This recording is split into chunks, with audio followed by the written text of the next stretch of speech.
कक्षा 9 के विद्यार्थियों, आप लोगों के नए पाठ्यक्रम में नारा लेखन आ रहा है जो 5 अंक का है। तो नारा लेखन कैसे लिखें और किस तरह से लिखें, ये सबके मन में प्रश्न उठ रहे हैं। तो ये आप लोगों के कोर्स में पहली बार आया है। यहाँ नारा लेखन के ऊपर मैं अपनी तरफ से प्रयास कर रही हूँ कि आप लोगों को समझ में आ जाए। आसान विधि से नारा लेखन का प्रश्न कैसे हल किया जाए। तो पहले यहाँ ये समझ लेते हैं कि नारा किसे कहते हैं।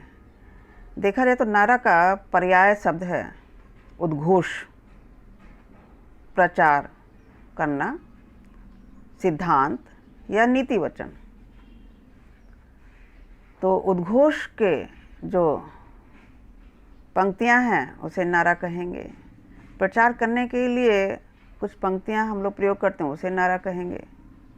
सिद्धांत के वाक्य नारा कहलाते हैं और नीति वचन भी नारा के अंतर्गत ही आते हैं। अंग्रेजी में इसे स्लोगन कहते हैं। तो नारा का ये पर्याय शब्द थे। अब अर्थ समझ लेते हैं कि नारा कहते किसे हैं। किसी विशेष विचार सिद्धांत को प्रकट करने वाला प्रेरणादायक तुकांत वाक्य नारा होता है। अर्थात कुछ ऐसे विचार जो सिद्धांत को प्रकट करें और हमें प्रेरित करें उसे नारा कहेंगे।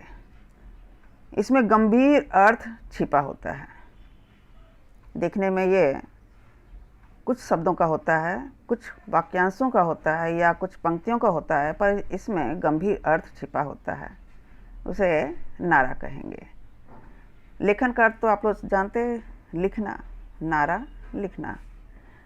तो कुछ प्रचलित नारा के विषय में पहले हम लोग पढ़ते हैं। जिसे यहाँ कुछ पंक्तियाँ मैं लिख के लाई हूँ जो प्रचलित नारा है।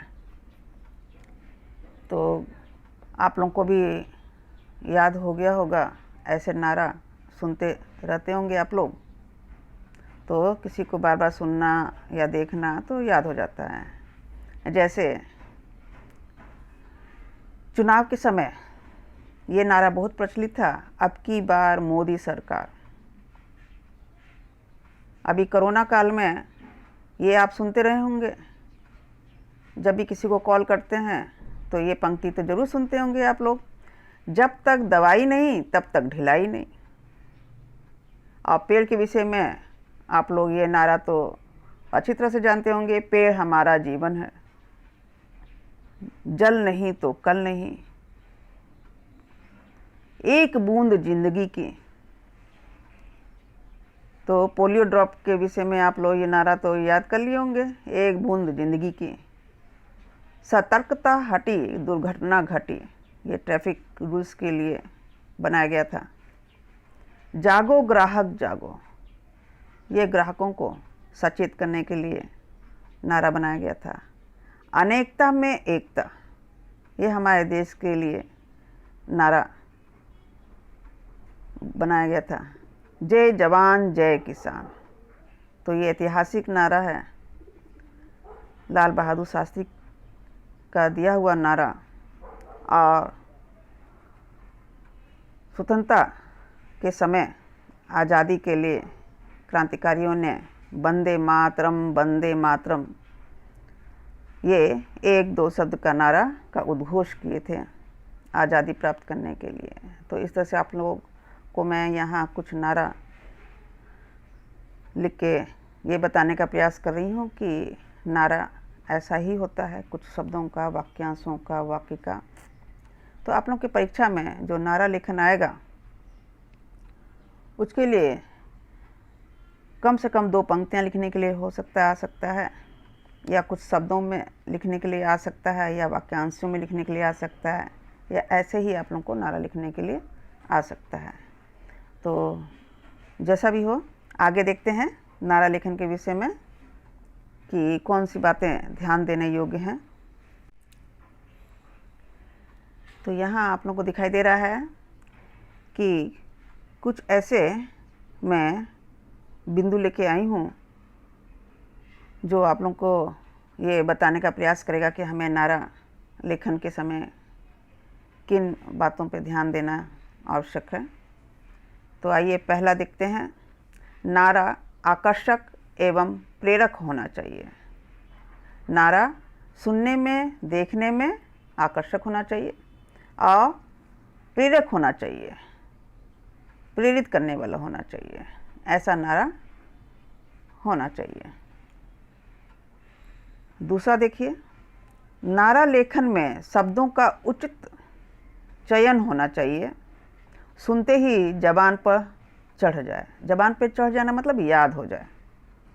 तो जब हम लोग नारा लिखते हैं तो कुछ उचित शब्दों का वहाँ विषय के अनुसार प्रयोग करते हैं। चयन मतलब चुनाव।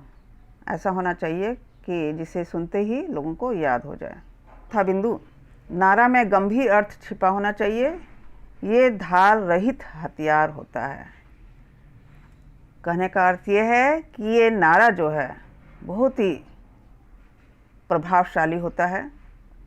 ये ऐसा हथियार है जो दिखाई तो नहीं देता है, पर ये बहुत अंदर तक आदमी को प्रभावित कर जाता है। इसलिए यहाँ दिया है गंभीर अर्थ छिपा होना चाहिए। दूसरा बिंदु देखिए, नारा पूरी तरह से मौलिक होना चाहिए। किसी का नकल ना हो। परीक्षा में 5 अंक विद्यार्थियों को यूं ही नहीं मिल जाएंगे। उसके लिए उन्हें स्वयं ऐसा नारा लिखना पड़ेगा जो कहीं से नकल किया हुआ न हो। मौलिक मतलब खुद का बनाया हुआ हो। आप लोगों को विषय दिया जाएगा परीक्षा में और उस पर आप लोगों को स्वयं लिखना पड़ेगा। इसलिए यहाँ कहा है मौलिक होना चाहिए। दूसरा बिंदु देखिए, नारा सरल एवं सहज होना चाहिए। सुनते ही याद हो जाए। यहाँ भी वही चीज़ है कि नारा इतना क्लिष्ट शब्दों में नहीं होना चाहिए।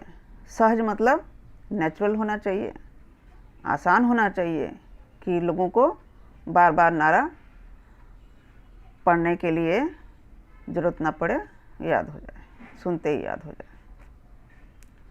अब आइए 7वां बिंदु देखिए, नारा में लय और तुकबंदी होना चाहिए। आप लोग सुनते होंगे या देखे भी होंगे कि नारा को लय में गाया जाता है। तुकबंदी मतलब अनुप्रास अलंकार जैसा होना चाहिए। शब्दों का बार बार दोहराना या उसके अक्षरों को तुकबंदी के रूप में प्रयोग किया हुआ नारा लोगों को पसंद आता है। 8वां बिंदु देखिए, नारा अर्थवत्ता होना चाहिए।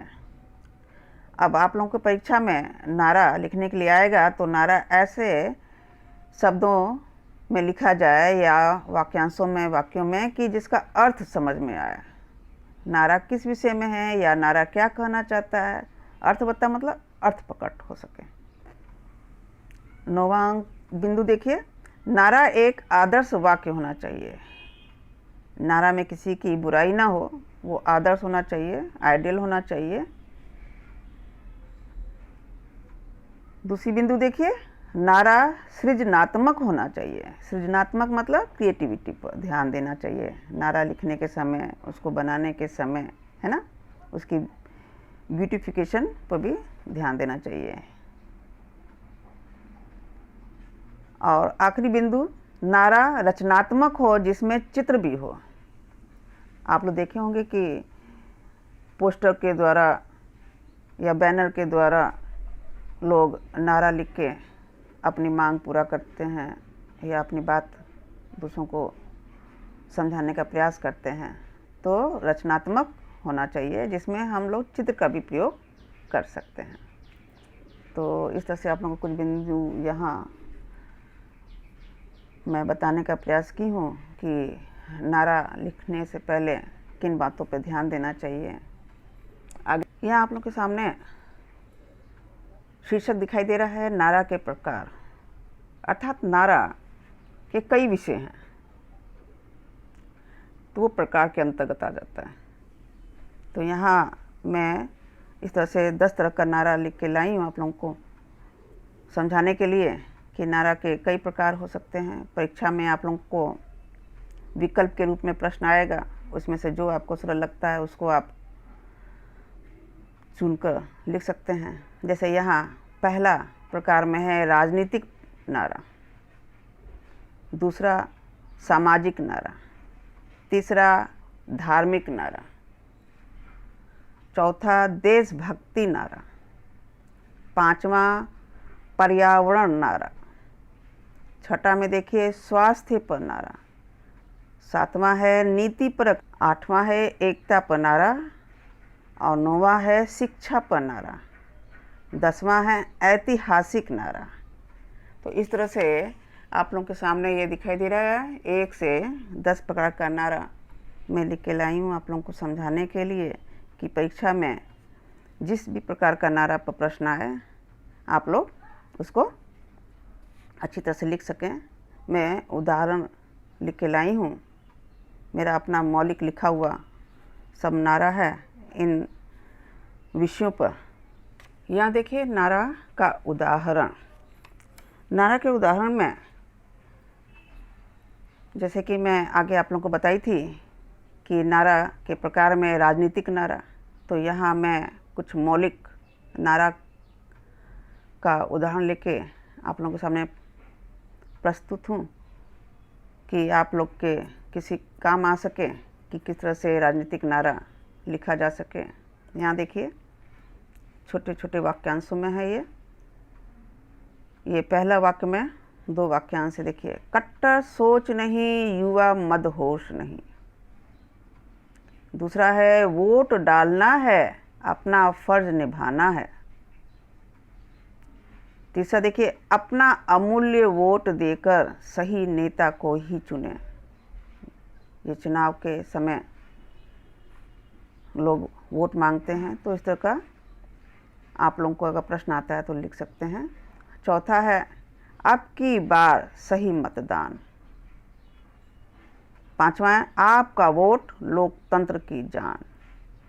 तो इस तरह से आप लोगों को समझ में आ गया होगा कि रखते हैं सामाजिक नारा की तरफ। सामाजिक नारा में यहाँ कुछ मौलिक नारा यहाँ देखिए। पहला है ऐसा धन है बेकार जो कभी न करे दूसरों का उपकार। ये सामाजिक नारा के अंतर्गत आता है। दूसरा है दहेज लेना और देना है महापाप। तीसरा आप हो समाज का हिस्सा, सामाजिक कार्य करके बनो फरिश्ता। चौथा है समाज के प्रति जिम्मेदारी, कर्म करें पूर्ण ईमानदारी। पांचवा है सबका है अधिकार, रोटी दे सरकार। तो धार्मिक नारा में देखिए ये भी मौलिक नारा है। जाति धर्म को छोड़ो, मानवता के धर्म को स्वीकारो। ईश्वर का भक्त वही जिसकी सोच हो नई। तीसरा जय सिया राम करे सबका कल्याण। चौथा धर्म वही सर्वोपरि जो हो इंसानियत पर आधारित। पांचवा हम भले ही अनेक हैं पर ईश्वर हमारा एक है। तो ये धार्मिक नारा के अंतर्गत आपके सामने कुछ मौलिक नारा दिखाई दिया। अब आइए देशभक्ति नारा का कुछ उदाहरण देखते हैं। देश तभी बनेगा महान जब एकता बनेगी पहचान। हम तभी सुरक्षित जब देश सुरक्षित। तीसरा देखिए भ्रष्टाचार मिटाओ, राष्ट्र बचाओ। चौथा देखिए सारे जहां से अच्छा ये देश हमारा। पांचवा जो देश के काम ना आए उसका जीना है बेकार। तो इस तरह से कुछ उदाहरण, मौलिक उदाहरण है ये सब। पर्यावरण पर नारा देखते हैं। प्रकृति का बंद हो शोषण, मिलकर बचाए पर्यावरण। पेड़ लगाओ, पर्यावरण बचाओ। हो पर्यावरण की रक्षा तो मानव भी सुरक्षा। हर प्राणी का यही पुकार, हरा भरा हो संसार। लोग अपने तरीक़ा से और सोच सकते हैं, बना सकते हैं। तो ये कुछ उदाहरण हैं आप लोगों के लिए मौलिक उदाहरण के अंतर्गत। आगे देखिए, कुछ नारा बनाया है इधर। स्वास्थ्य पर नारा देखिए, मास्क लगाओ, कोरोना भगाओ। हमारा शहर साफ हो, इसमें हम सबका हाथ हो। स्वच्छता पे है। स्वच्छ रहें, स्वस्थ रहें। आशीर्वाद के जैसा लग रहा है, जैसे अच्छा स्वास्थ्य तो जीवन स्वस्थ। अच्छा स्वास्थ्य तो जीवन स्वस्थ। मन स्वच्छ तो शरीर भी स्वस्थ। तो ये स्वास्थ्य पर नारा बहुत ही आसान, जो आप लोगों को समझ में आ सके। अब आगे देखिए, नीतिपरक नारा। अपनाओ मानवता संवारो, दीप से दीप जलाएंगे, अंधेरा हम भगाएंगे। जय श्री राम, करो सबका कल्याण। सुखी जिंदगी का आधार, छोटा हो परिवार। बेटी घर की खुशी, उसको रखो सुखी। अब यहाँ देखिए, एकता पर नारा, शायद आप लोगों के परीक्षा में काम आ सके। एकता है जरूरी, न समझो मजबूरी। अनेकता में एकता, यही है देश की विशेषता। एकता है उन्नति का आधार, राष्ट्र का सपना करो साकार। एकता है कुटुंब का प्राण, इसके बिना बंधन निष्प्राण। दो एकता का ज्ञान, सब में जगाओ नया सम्मान। तो आप लोग इसको देख लीजिएगा। आगे देखते हैं, एक और विषय यहाँ पे दिखाई दे रहा है, शिक्षा पर नारा। शिक्षा है अनमोल रत्न, इसे पाने का करे प्रयत्न। जैसा आप लोग जानते हैं, शिक्षा वाकई अनमोल है, तो उस पर यह बनाया गया है। मौलिक उदाहरण है ये।